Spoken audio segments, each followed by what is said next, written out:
Assalamualaikum warahmatullahi wabarakatuh. Perkenalkan, saya Syarita Fani, mahasiswi Politeknik Negeri Bengkalis, jurusan Teknik Informatika, Program Studi Keamanan Sistem Informasi. Saya di kelas 2A, nomor induk mahasiswa 6404230004. Di sini saya akan menjelaskan materi mengenai kombinasi. Pada materi kali ini, saya akan membahas topik pembahasan mengenai pengertian kombinasi, rumus kombinasi, beserta contoh soal kombinasi. Baik, pada slide yang pertama saya akan membahas pengertian kombinasi. Kombinasi ini sama seperti permutasi, yaitu cara perhitungan. Tetapi bedanya dengan permutasi ialah kalau permutasi, urutan angka atau bilangannya diperhatikan, tetapi pada kombinasi urutannya tidak diperhatikan atau bebas. Kombinasi adalah konsep dasar dalam matematika diskrit yang sering digunakan dalam berbagai aplikasi, mulai dari probabilitas hingga analisis data. Kombinasi adalah cara untuk memilih sejumlah elemen dari suatu himpunan tanpa memperhatikan urutannya, berbeda dengan permutasi yang memperhitungkan urutannya. Kombinasi ini hanya mempertimbangkan elemen mana yang dipilih. Misalkan, kita memiliki himpunan S yang berisi N elemen, dan kita ingin memilih K elemen dari himpunan tersebut. Kita bisa menggunakan rumus yang sudah ada di konsep kombinasi ini. Contoh-contoh lain kombinasi ini ialah menghitung banyaknya soal atau banyaknya jalur yang dipilih, pemilihannya dapat dipilih, atau kemungkinan pengambilannya. Biasa ini menggunakan metode kombinasi. Pada slide berikutnya, saya akan membahas rumus kombinasi. Baik, untuk rumus kali ini saya menggunakan bentuk yang kedua, di mana C ini adalah kombinasi, N ini sebagai jumlah objeknya, dan K ini sebagai jumlah posisi yang akan kita isi. C, buka kurung NK, tutup kurung sama dengan, buka kurung NK, tutup kurung, sama dengan, N faktorial dibagi K faktorial, buka kurung N kurang K, tutup kurung faktorial. NK ini bentuk lain dari ini, di mana N, tanda seru ini adalah faktorial dari N, tanda ini adalah faktorial, K, seru ini adalah faktorial dari K, N kurang K faktorial adalah faktorial dari NK. Ini adalah rumus kombinasi yang akan kita pakai dalam membahas contoh soal berikut ini. Baik, pada contoh soal yang pertama kali ini, di sini membahas kombinasi dalam pembagian hadiah. Di sini ada soal, yaitu dalam sebuah undian terdapat 8 hadiah berbeda dan 3 pemenang. Setiap pemenang akan mendapatkan 1 hadiah, dan hadiah yang diterima oleh setiap pemenang dipilih secara acak. Berapa banyak cara untuk membagi 8 hadiah kepada 3 pemenang tersebut? Penjelasannya ada di slide berikut. Di sini kita akan membahas secara jelasnya. C kombinasi, buka kurung NK, tutup kurung sama dengan NK, sama dengan N faktorial dibagi K faktorial, buka kurung N kurang K, tutup kurung faktorial. Dari soal yang nomor 1 tadi, N-nya di sini adalah 8, dan K-nya adalah 3. Karena N sama K-nya sudah ada, kita masukkan ke rumus. C kombinasi, buka kurung, N tadi 8, masukkan di sini 8, koma, K-nya tadi 3, masukkan di sini 3, tutup kurung. Sama dengan NK sini, di sini 8, dan di sini 3, tutup kurung. Ini adalah bentuk lain dari ini. Jika ini tidak ada, juga tidak apa-apa. Lanjut saja, sama dengan N tadi itu kan 8, berarti di sini 8 faktorial. K tadi 3, di sini adalah 3 faktorial. Buka kurung, N tadi 8, dikurang K tadi 3, tutup kurung, faktorial. Baik, di sini sudah kita masukkan angkanya. Selanjutnya, kita kurangkan dulu 8 dikurang 3. Hasilnya, 8 faktorial. Di sini 3 faktorial. 8 dikurang 3 adalah 5. Jangan lupa buat faktorialnya. Jadi bentuknya di sini 8 faktorial dibagi 3 faktorial dikali 5 faktorial. Di sini cara menghitung faktorialnya adalah kita hitung terlebih dahulu 8. Berarti di sini 8 kali 7 kali 6 kali 5 kali 4 kali 3 kali 2 kali 1 dibagi 3 faktorial. Yang di sini tadi 3 faktorial. Berarti di sini 3 kali 2 kali 1. Selanjutnya 5 faktorial. 5 faktorial ini untuk membedakan antara ini sama 5 faktorial, kita kasih kurung. Jadi 5 kali 4 kali 3 kali 2 kali 1.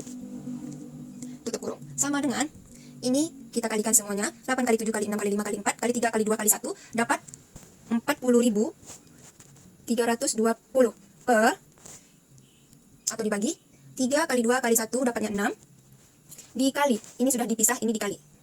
Selanjutnya, kita cari hasil 5 kali 4 kali 3 kali 2 kali 1. Hasilnya yaitu 120. Sudah dapat ini, terlebih dahulu kita kalikan yang di bawahnya. 6 kali 120 dapat 720. 40.320 dibagi 720. Di sini tinggal kita bagikan saja, dapat hasilnya sama dengan 56. Jadi ada 56 cara. Ada 56 cara untuk membagikan 8 hadiah tersebut kepada 3 pemenang. Baik, penjelasan soal nomor 1 sudah saya jelaskan. Semoga kalian yang mendengarkan bisa memahaminya. Dan kita akan lanjut ke soal yang nomor 2. Oke, kita masuk ke contoh soal nomor 2 ini. Contoh soal nomor 2 ini agak sedikit lebih kompleks atau lebih panjang caranya. Dan banyak pembagian caranya juga. Ini mengenai kombinasi dengan pembatasan. Anda memiliki 12 buku yang berbeda dan ingin memilih 5 buku untuk dibaca. Namun, ada pembatasan dari 12 buku tersebut. Ada 4 buku yang tidak boleh dibaca bersama. Berapa banyak cara untuk memilih 5 buku dengan pembatasan ini? Penjelasannya silahkan kalian lihat di slide berikutnya. Pada penjelasan soal nomor 2 ini, kita perlu mempertimbangkan 2 kasus yang berbeda. Kasus pertama adalah tidak ada buku dari 4 buku yang dilarang dipilih. Kasus yang kedua, 1 buku dari 4 buku yang dilarang dipilih. Baik, pada penjelasan soal nomor 2 ini saya akan menjelaskan kasus pertama. Kasus pertama ini adalah tidak ada buku dari 4 buku yang dilarang dipilih. Pada kasus ini kita hanya bisa memilih 8 buku yang tersisa dari 4 buku yang dilarang tadi. Berarti bagaimana berapa banyak cara untuk memilih 5 buku tersebut? Kita menggunakan cara ini. N-nya tadi itu adalah 8 karena N-nya tadi itu 8. Karena ini jumlah objeknya dan K ini adalah jumlah posisi yang ingin kita isi, yaitu 5 buku. Berikutnya, langsung saja kita masukkan ke rumus. Kombinasi, buka kurung, masukkan N-nya tadi 8, koma, K-nya tadi 5, tutup kurung, sama dengan, buka kurung, NK, masukkan saja N-nya 8, K-nya 5, tutup kurung lagi, sama dengan, N faktorialnya tadi adalah, N-nya itu 8, berarti N faktorialnya 8 faktorial. Kemudian, K faktorialnya adalah 5, karena K-nya 5. Buka kurung, N dikurang K, N-nya tadi 8, dikurang 5, tutup kurung, faktorial. Setelah mendapatkan bentuk ini, kita kurangkan terlebih dahulu N sama K-nya. Menjadi seperti ini. 8 faktorial, dibagi 5 faktorial. 8 dikurang 5 adalah 3, berarti di sini 3, tambah faktorialnya. Selanjutnya bentuknya adalah 8 faktorial, dibagi 5 faktorial, dikali 3 faktorial. Selanjutnya kita bisa menghitung faktorialnya dengan cara seperti tadi. Dikali 7, dikali 6, dikali 5, dikali 4, dikali 3, dikali 2, dikali 1. Dibagi 5 faktorial. 5 dikali 4, dikali 3, dikali 2, dikali 1. Untuk membedakannya, dikasih kurung 3 faktorial, berarti 3 kali 2 dikali 1 sama dengan. Karena angka ini sudah ada di soal berikutnya, berarti kita sudah mendapatkan hasilnya, yaitu 8 faktorial tadi adalah 40.320 dibagi di sini 5 sama 3-nya dibalik. Tadi 3 dikali 5, sekarang 5 dikali 3. Berarti 5 faktorialnya tadi 120 dikali 3 faktorialnya hasilnya tadi 6. Ini hasilnya. Kita kalikan saja 120 dikali 6 adalah 720. Berarti 40.320 dibagi 720 hasilnya adalah 56. Maka jumlah cara untuk memilih 5 buku dari 8 buku tersebut adalah 56 cara. Baik, tadi di kasus pertama sudah kita dapatkan 56 cara untuk memilih 5 buku dari 8 buku tersebut yang tersisa. Selanjutnya kita pindah ke kasus yang kedua. 1 buku dari 4 buku yang dilarang dipilih. Pertama, pilih 1 buku dari 4 buku yang dilarang. Pilih 1 buku dari 4 buku yang dilarang. Maka jumlah cara memilih 1 buku dari 4 buku tersebut ialah untuk N-nya itu adalah 4 dan untuk K-nya itu adalah 1 karena jumlah posisi yang ingin kita isi itu adalah 1. Jadi kombinasi buka kurung N sama dengan 4, K sama dengan 1, tutup kurung sama dengan buka kurung 4 1, tutup kurung sama dengan 4. Karena posisinya di sini sudah 1, jadi kita tidak perlu memfaktorialkannya lagi. Itu sudah mendapatkan langsung angkanya, yaitu 4. Karena 4 di sini sudah ada, berarti ada 4 cara untuk memilih 1 buku dari 4 buku yang tadi. Sekarang kita harus memilih 4 buku lagi dari 8 buku yang tersisa. Jumlah cara untuk memilih 4 buku dari 8 buku tersebut adalah kombinasi buka kurung N-nya tadi itu 8 karena 8 itu objeknya, koma K itu 4 karena 4 itu adalah posisi yang ingin kita isi, sama dengan buka kurung NK-nya 8 4 tutup kurung sama dengan N faktorialnya tadi berarti di sini 8 faktorial. K faktorialnya berarti di sini 4 faktorial. Buka kurung N dikurang K. Berarti di sini 8 dikurang 4, tutup kurung faktorial. Jika sudah mendapatkan bentuk yang seperti ini, sebelumnya kita kurangkan dulu hasil dari 8 dikurang 4. Sama dengan 8 faktorial dibagi 4 faktorial. 8 dikurang 4 adalah 4.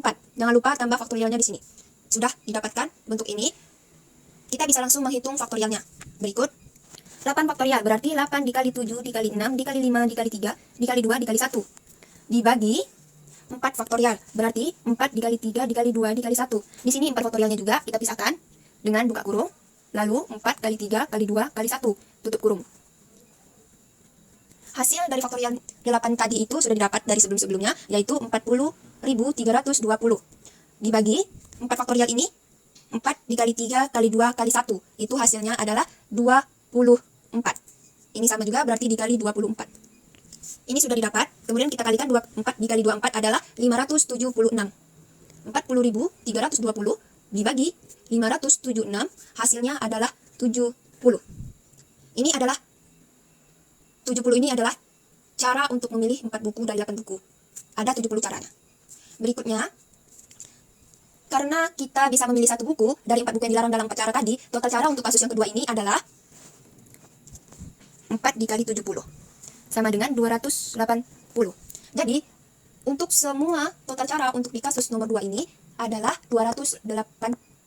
Dikarenakan pada tahap pertama kita dapat memilih 1 buku dari 4 buku yang dilarang tadi. Terus kita dapat memilih 4 buku juga dari 8 buku tadi. Jadi untuk cara memilih 1 dari 4 buku tadi itu ada 4 cara, dan memilih 4 buku dari 8 buku tadi ada 70 cara. Jadi ditotalkan untuk cara di kasus yang nomor 2 ini adalah 4 kali 70 sama dengan 280. Kesimpulannya adalah kombinasi adalah konsep penting dalam matematika diskrit yang digunakan untuk menghitung jumlah cara memilih elemen dari suatu himpunan tanpa memperhatikan urutannya. Pemahaman tentang kombinasi sangat berguna dalam berbagai bidang, termasuk probabilitas dan statistik. Dengan menggunakan rumus kombinasi, yang lainnya juga bisa, yang tadi juga bisa, yang saya cantumin pada slide sebelumnya juga bisa, ada 3 bentuk. Yang ini juga bisa kalian gunain. Dengan menggunakan rumus kombinasi ini, kita dapat dengan mudah menentukan jumlah kombinasi yang mungkin dalam berbagai situasi. Berakhirnya kesimpulan ini, berakhir pula video penjelasan saya mengenai kombinasi.